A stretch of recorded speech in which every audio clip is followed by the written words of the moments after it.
Trump goes ballistic as his latest energy policies trigger the most catastrophic collapse of American green technology since the Industrial Revolution began.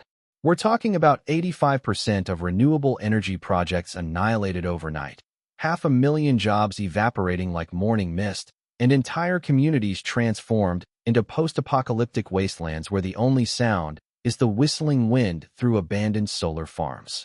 This isn't just another policy reversal, folks. This is the systematic dismantling of America's technological future, handed on a silver platter to our biggest global competitors, while working families get crushed under the weight of broken promises and shattered dreams. Picture this nightmare scenario. It's 2026, and Trump's administration has just dropped the most devastating energy policy bombshell in modern history. In one sweeping executive action, they've eliminated every single subsidy for solar and wind energy, while simultaneously opening up federal lands for the most aggressive oil and gas drilling operation America has ever witnessed. The financial carnage is immediate and merciless. Renewable energy stocks crater by 78% in a single trading day, creating what economists are calling the Green Black Friday that makes the 2008 financial crisis look like a minor inconvenience. Meet David Martinez, a 47-year-old former coal miner from West Virginia who thought he'd finally found his second chance at the American dream. After the coal industry collapsed, David spent 2 years retraining as a wind turbine technician, learning sophisticated electrical systems and climbing 300-foot towers to maintain these massive machines that generated clean electricity for thousands of homes. His small town of Beckley had started showing signs of life again. New restaurants opening, young families moving back, hope returning to faces that had been weathered by decades of economic devastation. David was earning $65,000 a year, more than he'd ever made in the mines, and he was finally able to start saving for his daughter's college education. Then came the policy earthquake. On a cold Tuesday morning in March, David received the call that would shatter his world for the second time in a decade. The wind farm where he worked was shutting down immediately. Not gradually, not over months, immediately. The federal subsidies that made the operation viable were gone, and without them, the economics simply didn't work. David found himself standing in the employee parking lot, holding a cardboard box containing his hard hat, safety equipment, and a certificate of completion from his wind energy training program that was now worth less than the paper it was printed on. But David's story is just one droplet in an ocean of devastation. Across America, the green energy apocalypse is unfolding with terrifying speed and precision. In California's Mojave Desert, massive solar installations that once gleamed like technological cathedrals now sit abandoned, their panels already beginning to collect dust and their control systems powering down for the final time. These aren't just industrial facilities. They're symbols of America's lost leadership in the technologies that will define the 21st century. Workers who had spent years developing expertise in photovoltaic systems, battery storage, and grid integration are now updating their resumes for jobs that may never come. The human cost is staggering beyond comprehension. In Texas, where wind energy had become a $25 billion industry employing 150,000 people, entire supply chains are collapsing like dominoes. The specialized manufacturing facilities that produced turbine blades, the logistics companies that transported massive components across the country, the engineering firms that designed wind farms. All of them are hemorrhaging jobs at a rate that's making unemployment offices look like disaster relief centers. Small towns that had rebuilt their economies around renewable energy are watching their tax bases evaporate, their schools facing budget cuts, their hospitals struggling to stay open. Sarah Chun, a 34-year-old electrical engineer who had designed power management systems for solar farms, describes the psychological trauma of watching her life's work become obsolete overnight. "I spent 8 years perfecting these systems," she says, her voice breaking with exhaustion and disbelief. "We were so close to making solar power cheaper than fossil fuels in every market. Now I'm competing with thousands of other engineers for jobs that don't exist, in an industry that's been declared dead by executive order." Sarah's story is multiplied across hundreds of thousands of families who had bet their futures on clean energy, only to discover that their government had other plans.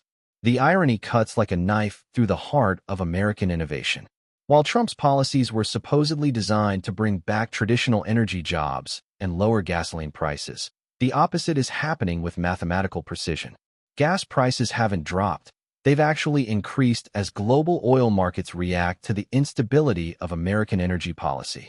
The oil and gas companies that were supposed to benefit from unlimited federal drilling permits are discovering that the economics of extraction haven't magically improved, and many of the promised jobs are being filled by automated systems rather than human workers. Meanwhile, the environmental consequences are beginning to manifest with terrifying speed. The aggressive drilling operations authorized by the new policies are causing groundwater contamination in rural communities that had previously been untouched by industrial pollution. Families who had supported the drill baby drill mentality are now watching their well water turn brown and their children develop respiratory problems from air pollution that had been virtually eliminated by the clean energy transition. The global implications are even more catastrophic for American competitiveness. China, which had been struggling to compete with American innovation in renewable energy technology, is now watching their biggest rival voluntarily surrender the most important industrial race of the modern era.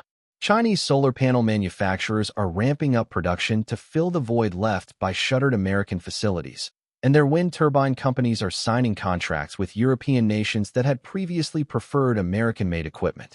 It's like watching America voluntarily hand over the keys to the technological future, observes Dr. Jennifer Walsh, an energy economist at MIT who has spent 2 decades studying global energy markets. We're not just losing jobs. We're losing our position as the world's innovation leader in the technologies that will determine economic success for the next century.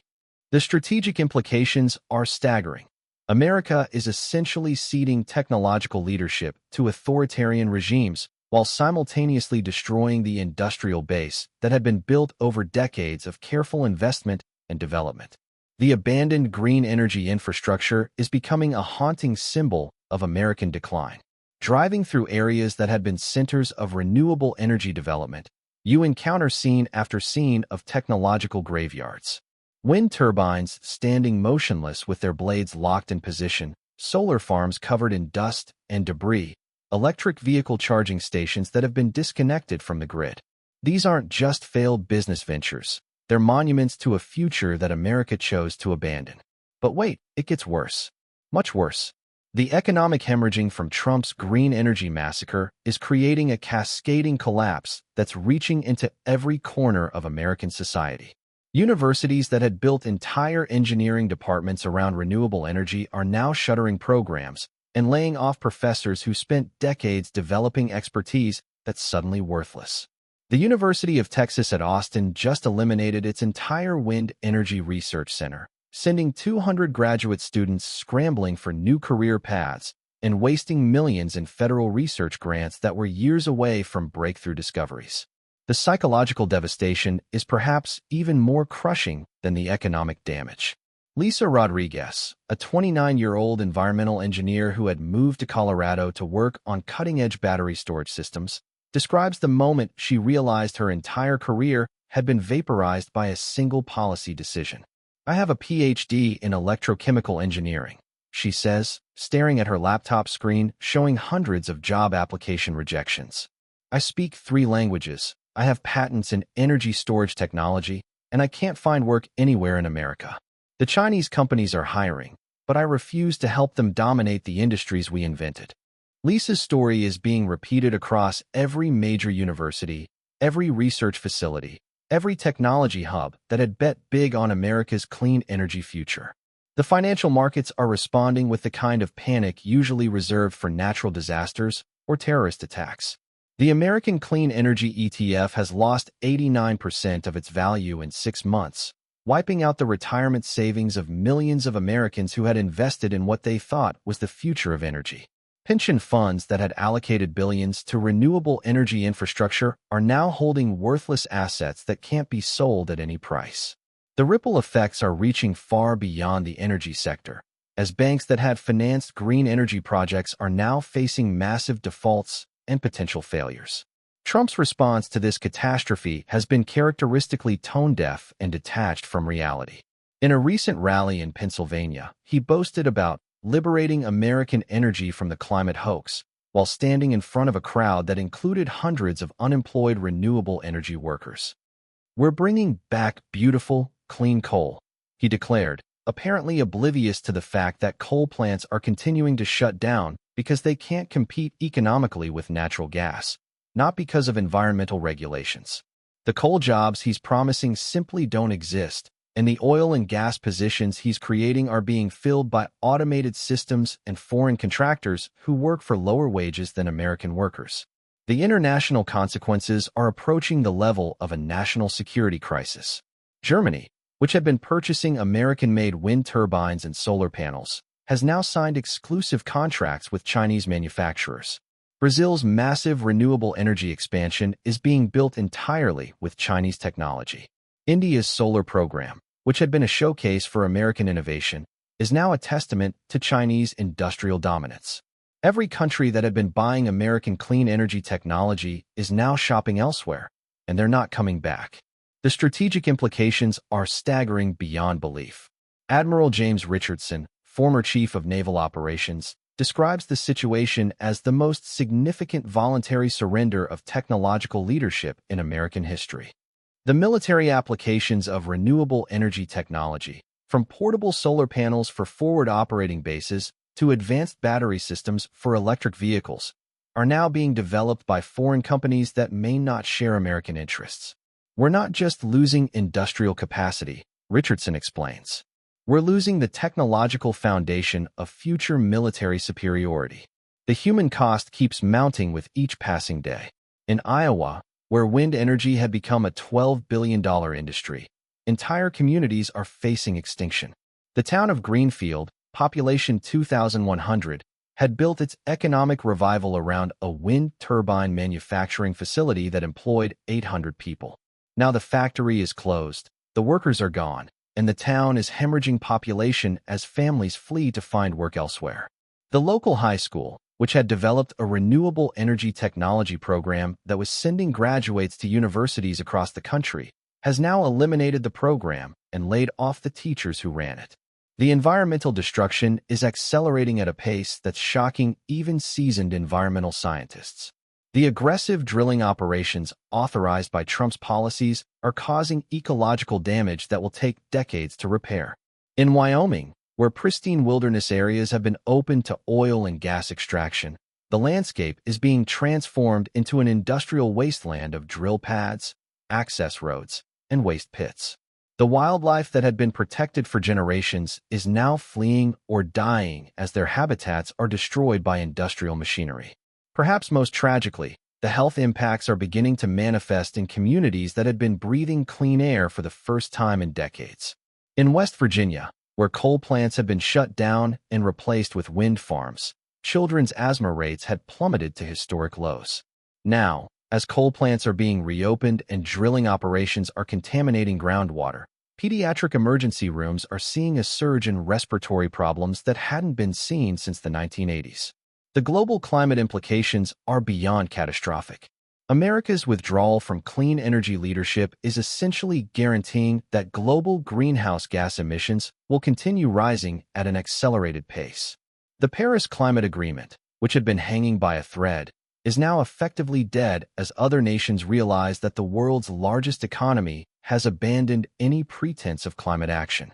The technological solutions that could have prevented the worst effects of climate change are being systematically dismantled by a president who seems determined to leave future generations with an uninhabitable planet. The ultimate irony is that Trump's policies are achieving the exact opposite of their stated goals. Gas prices are rising, not falling. American energy independence is declining, not increasing. The jobs being created are fewer in number and lower in quality than the jobs being destroyed. The environmental damage is creating health costs that dwarf any short-term economic benefits. And America's position as a global technological leader is being voluntarily surrendered to authoritarian regimes that will use their newfound advantage to undermine American interests for decades to come. The question that haunts every American who understands the magnitude of this disaster is simple.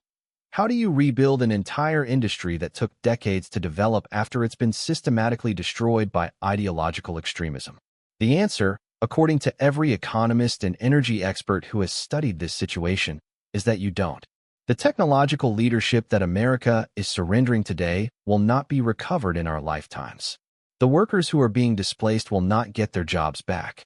The communities that are being destroyed will not be rebuilt. And the environmental damage that is being inflicted will not be reversed. This is not just a policy failure. It's a civilizational catastrophe that will be studied by historians as the moment when America chose to abandon its future for the sake of short-term political gain. The green energy ghost towns that are spreading across America are not just economic casualties. They're graveyards of American ambition, American innovation, and American dreams.